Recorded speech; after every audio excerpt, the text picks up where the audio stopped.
This is a 2011 F25 BMW X3 2.8i, and today we're doing the ball joint removal. A couple things along with the tension bar. So of course you got your tension bar up under here. Just a few pointers. On your front side of your bolt, your tension bar bolt, 13/16 will work great. Your nut needs to be a 21 millimeter wrench, and you can work your way back up in here. Let me see. Back up in here. Your 21, of course, is going to go on this side where the nut is. Your 13/16 will fit here. A trick is get rid of your panel bolts. There's some here, there's some underneath. This will allow you to move this out, because you're going to need to separate these panels to get down to this bolt, to get this bolt out of here. Okay, you need these panels to be able to move. You've obviously got your nut, nylon nut on the bottom. You've got your pickle bar to get your ball joint apart. You'll have E12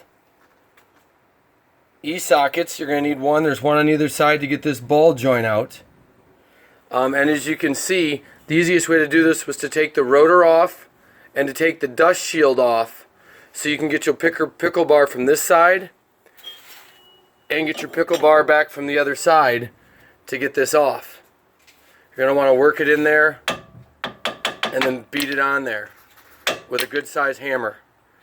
That's going to be the answer to getting this down. And then when it comes to your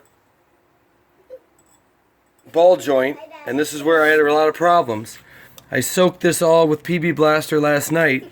You're probably going to want 2 to 3 screwdrivers of different widths, and you're going to want to hammer those in through there.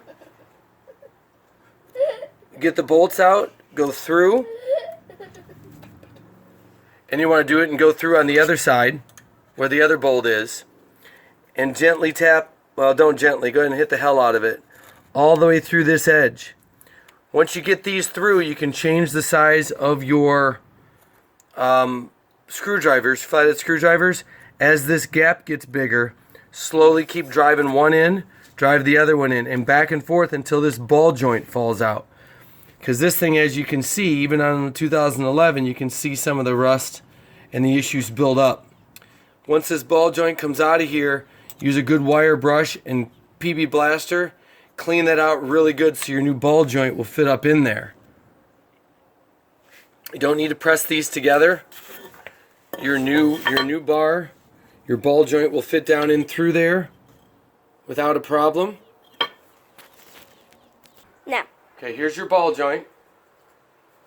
And what I'm talking about is, obviously this one's up there. You're going to want a screwdriver so you can get through here.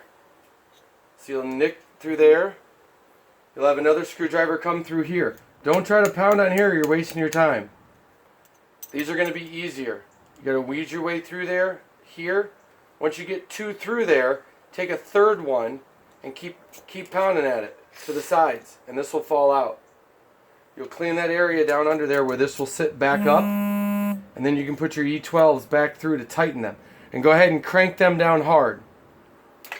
Obviously on your new tension bar, that's meant to sit, it's like a cone. It's meant to sit down in there. Okay? When you put your nylon nut back on, crank the heck out of it, use a breaker bar and do the reverse, and this will all seat together nice and solid. Hit pause, Brett. Pause. Okay. So this is your old ball joint, you can see. Oh, it's still on pause. And okay, go. You can see the old ball joint, how much it moved, how that was all ripped apart as far as that's concerned. You can see the rust. The reason I said put your screwdriver in there, you can see how these are cleaner. It was easier to come through here, and you can see how that kind of bent as you're working that way out of that old ball joint. But there's your sloppy movement for the old one. You can see that this was seated in there, and it took a lot of effort to get this out of here. That pickle bar is what it meant to separate these two and get that bar to fall off. Okay, you can turn it on. Anyway, go ahead. Here's your bolt for your tension arm. I said there's your 13/16 size. Usually what I do is I just use a can of PB Blaster. I've got them all soaking in there. All the different bolts if you need to reuse them, if you didn't get new ones. Keep yourself a set with all your different sizes. Deep sockets. 13/16, you're going to want a shorter one when you're doing your tension bar bolt. You got your 21 for the other side for those two to work. 8s and 10s all around. The plastic ones are 8s. I'm sorry, plastic ones are 10s, and the little metal holders are all 8s. Like that one's an 8, along with those. And so I got my caliper up out of the way so I can get to that pickle bar from two different sides. And the real big problem, I'll show you from under here, with the bracket